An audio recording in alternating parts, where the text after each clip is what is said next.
Mga loads. Ayan oh. Picnic. Oh. Hindi yan ano sa floating ha, talagang live yan ha.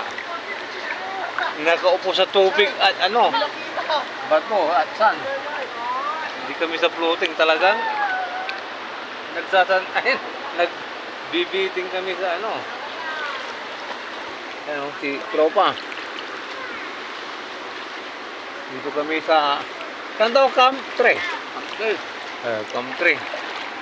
Galing sa Palandoy. Bunggat na yun, oh. Ang dami naliligo. Si Sir Alan nandun, oh, sa swimming pool. Nagbuha sila ng swimming pool doon, na nasindada nila ng bato. Kami ni tropa, idol, oh. Yan, magos na yung medyas niya, oh. Ayan. Nagkakapi kami ng San Miguel Light at Red Horse.